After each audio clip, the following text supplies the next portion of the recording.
पिछले लेक्चर में हम लोग रीमान इंटीग्रेशन पढ़ रहे थे।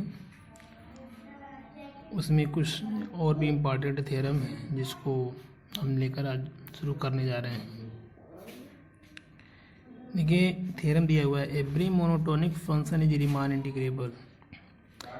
प्रत्येक मोनोटोनिक फंक्शन जो होता है वह क्या है, रीमान इंटीग्रेबल है। या if F is a monotonic on close interval A B then so that F is Riemann integrable on close interval A B. ये क्वेश्चन आपका 2017 का है। देखते हैं, लेट मान लेते हैं function of F close interval A B equal to R be a monotonically non decreasing on close interval A B. यानी कि अगर मोनोटोनिकली नॉन डिक्रीजिंग है तो इसका मतलब ये क्या होगा, इंक्रीजिंग होगा। अगर नॉन इंक्रीजिंग होता तो क्या होता, डिक्रीजिंग होता। इन केस ऐसे केस में function of F A equal to function F B then F would be constant. ऐसे कंडीशन में अगर F A equal to F B हो जाए तो एफ की वैल्यू क्या हो जाए, कांस्टेंट हो जाएगा एंड देयर फॉर इंटीग्रेबल। ऐसे कंडीशन में से क्या बोलेंगे, इंटीग्रेबल बोलेंगे। सो हम मान लेते हैं कि F A is not equal to F B.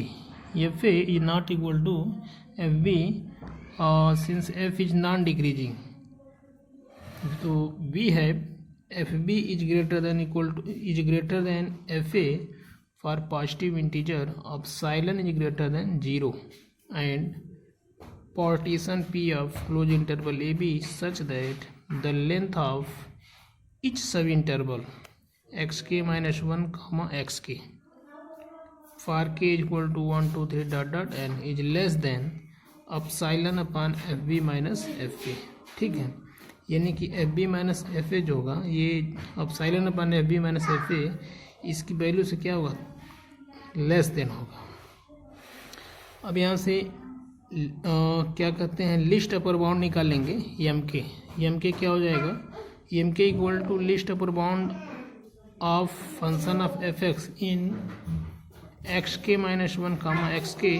This imply that function of X K and greatest lower bound यानी कि small M K equal to greatest lower bound of F X in X K minus 1 comma X K equal to function of X K minus 1 10।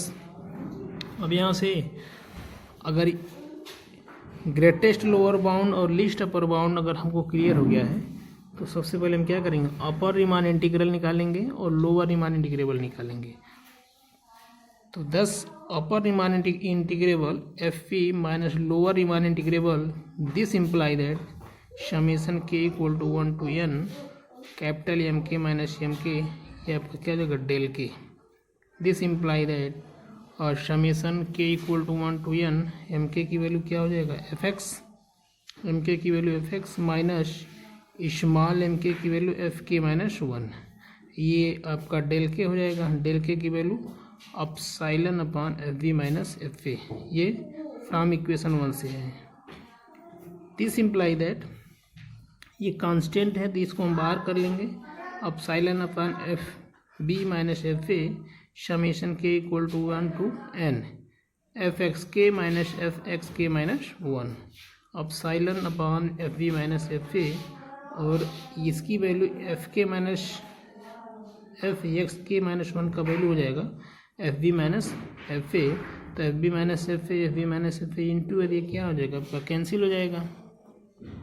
ठीक है, क्या बचेगा, equal to infinite. तो हम ये कह सकते हैं hence F is integrable on close interval A B. ठीक है,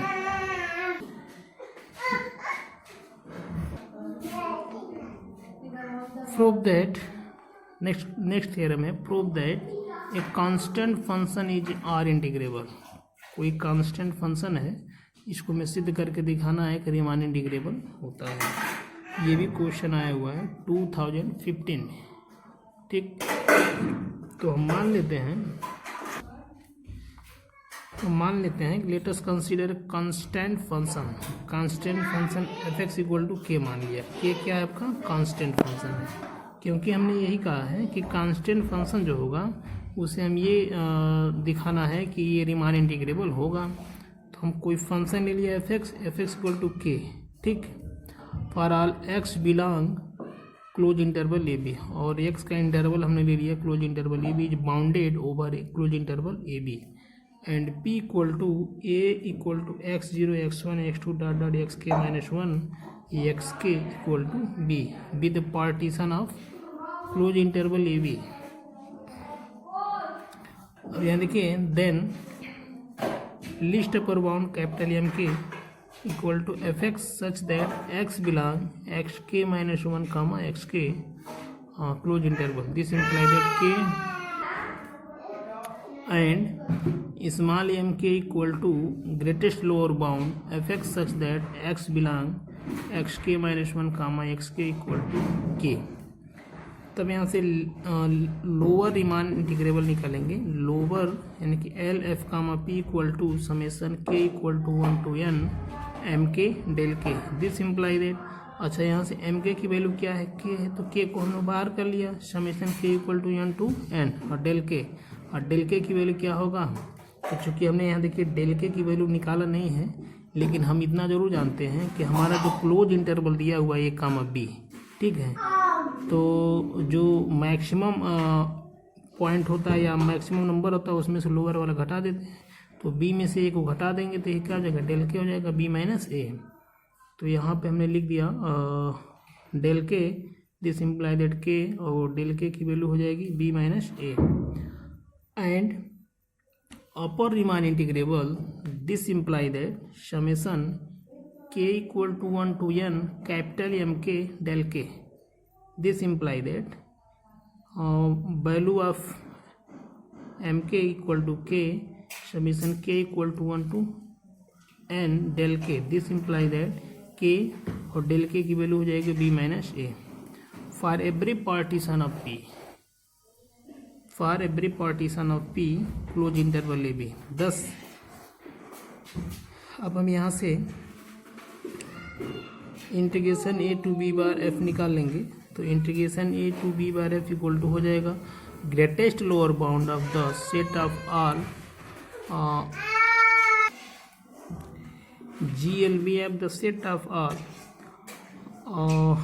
upper Riemann integral f comma p equal to k b minus a and integrable a comma b f equal to least upper bound of the set of all lower f comma p equal to k b minus a. This means that हमने ये दिखा दिया कि lower Riemann integrable जो है अपर Riemann integrable के क्या है, इक्वल है, और रीमान इंटीग्रेबल का डेफिनेशन क्या कहता है कि अगर लोअर रीमान इंटीग्रेबल अपर रीमान इंटीग्रेबल के इक्वल है तो हम कहेंगे कि ये क्या है, आर रीमान इंटीग्रेबल है। तो देखिए यहाँ पे upper Riemann integrable K B minus A and lower Riemann integrable K B minus A, this is the same value, hence a constant function is r integrable over closed interval ab and integration a comma b function of f equal to k b minus a। ठीक है, ये आपका proof हो गया। Next देखते हैं, एक question है, देखिए क्वेश्चन क्या कह रहा है, a function f is defined on close interval 0,1, close interval 0,1 पे एक फंक्शन को डिफाइन किया जा रहा है, और फंक्शन कैसा है, function F X equal to 2rx where X की वैल्यू 1/r plus 1 is less than equal to 1/r। This means that X का जो वैल्यू है वो 1/r प्लस 1 से बड़ा है या बराबर है, बट 1/r से छोटा होगा या इक्वल है। बट अगर एफ एक्स की वैल्यू 0 हो जाए तो ये अदरवाइज हो जाएगा। ठीक है, इसी में देखिए एक क्वेश्चन और दिया हुआ है, prove that function belong R close interval 0,1 and evaluate integration 0 to 1 F X D X, इसकी वैल्यू हमें निकालनी है। ठीक है, इसकी वैल्यू क्या होगा ये हमको प्रूफ करना है। तो सबसे पहले left hand limit and right hand limit यहाँ से निकाल लेते हैं। तो since F 1/r-0 this imply that limit H tend to 0। अगर लिमिट निकालना अगर जानते हैं तो आप यहाँ से बड़े आराम से निकाल सकते हैं। Function of 1/r-0 this imply that limit H tend to 0 2r, ये 2r, और x की जगह क्या रखेंगे 1/r-h। दिस इम्प्लाई दैट, देखिए h की वैल्यू 0 हो गया, r से r को कैंसिल कर दिया, यहाँ क्या आ गया 2 आ गया। राइट में आ जाइए, function of f 1/r+0 this imply that limit h tend to 0 2, और r की जगह क्या रख देंगे r-1 रख देंगे 1/r+h। h की वैल्यू हो गई 0 2r, यहाँ से अगर मल्टीप्लाई कर दिया जाए तो यहाँ पे क्या आ जाएगा 2 - 2/r, ठीक है ना। ये आपका राइट हैंड लिमिट आ गया। तो according to the continuity if left hand limit equal to right hand limit then the given function is continuous, but left hand limit is not equal to right hand limit then the function f is discontinuous, then f is discontinuous at x equal to 1/r। यानी x की जो value था हमने 1/r लिया था और 1/r पे हमने ये दिखा दिया कि ये जो फंक्शन है वह क्या है डिसकंटिन्यूअस है, कंटिन्यूअस नहीं है। अगर कंटिन्यूअस होता तो इन दोनों की वैल्यू क्या आती है सेम आती है, ठीक है। जबकि हाउएवर f1 इक्वल टू 2, अगर r की वैल्यू अगर 1 ले लिया जाए तो f1 की वैल्यू क्या हो जाएगा 2 हो जाएगा। And f1 - 0 equal to limit h tend to 0 two 1 - h equal to 2, h tend to 0, h की वैल्यू 0 कर देंगे तो यहाँ पे क्या आ जाएगा 2 आ जाएगा। सो f इज कॉन्टिन्यूअस। तो यहाँ पे देखिए x टेंड टू ये पे क्या आ गया कॉन्टिन्यूअस। जब हमने x इक्वल टू 1/r लिया था तो ऐसे कंडीशन में हमारा जो लेफ्ट हैंड लिमिट है और राइट हैंड लिमिट है वो क्या आ रहा था नॉट इक्वल आ रहा था। मतलब x इक्वल टू 1/r पे हमारा जो फंक्शन था वो क्या था डिसकंटिन्यूअस था। बट हमने x इक्वल टू जब 1 ले लिया, x इक्वल टू जो हमने 1 ले लिया तो ऐसे कंडीशन में देखिए f1 की वैल्यू क्या आ गई 2 आ गई और fn-1 की वैल्यू क्या आ गई 2 आ गई। यानी कि right hand limit and left hand limit क्या आ गया दोनों इक्वल आ गया। तो हम ये कह सकते हैं कि x टेंड टू 1 पर हमारा जो फंक्शन है वह क्या है कंटिन्यूअस है, ठीक। सिंस द सेट 1/2 x की वैल्यू रखते जाइए 1/2 1/3 1/4 dot dot of points of discontinuity. जो कंटिन्यूटी दिया गया है यहाँ पे हम अगर r की वैल्यू रखते हैं तो यहाँ से हमको वैल्यू मिलता जाएगा 1/2 1/3 1/4 dot dot. Continuity of f has only one limiting point, hence f belong r close interval 0, 1, ठीक। अब इसका इंटीग्रेशन ले लेते हैं। Now integration 1/n + 1/n fx dx this imply that limit 1/2 to 1 f + 1/3। यहाँ से हम n की वैल्यू रखते जा रहे हैं n = 2 n = 3 n = 4 तो n = 2 रखते हैं 1 रखते हैं 1 1 1/2 इंटू 1, यहाँ 2 इंटू 3 क्या 1/3 into 1/2 1/4 1/3 dot dot 1/n + 1 1/n, ठीक। This imply that summation r equal to 1 to n। तो हमने इन सीरीज का रिजल्ट निकाल लिया। Summation r equal to 1 to n integration 1/r + 1/1/r। यहाँ पे आप 1/n कर दीजिए and integration 1/r + 1 into 1/r fx dx equal to integration 1/r + 1 into 1/r 2rx dx। This imply that r into 1/r² - 1/r + 1 का whole square, ठीक। इसे हम solve करेंगे तो इतना ही वैल्यू आएगा yield. Now integration 1/n+1 into 1 fx dx. This imply that 1/square minus 1/2 का square bracket close plus 2 into 1/2 का स्क्वायर माइनस 1/3 का स्क्वायर प्लस 3 into 1/3 का स्क्वायर माइनस 1/4 का स्क्वायर. यानी कि यहाँ पे हम क्या करेंगे, आर की जो वैल्यू है ना वो रखते चले जाएंगे. लास्ट में आएगा आपका +1 n into 1/n square minus 1/n+1 का whole square. This imply that solving the above equation, यहाँ देखिए 1/1 स्क्वायर हो जाएगा प्लस 2 into 1/2 स्क्वायर, यहाँ आपका है माइनस 1/1/2 स्क्वायर. 2 में से 1 निकलेगा तो प्लस में 1/2 स्क्वायर. दिस इम्प्लाई दैट यहाँ पे 2 हो जाएगा, यहाँ 3 में से 2 जाएगा तो फिर प्लस 1/3 स्क्वायर.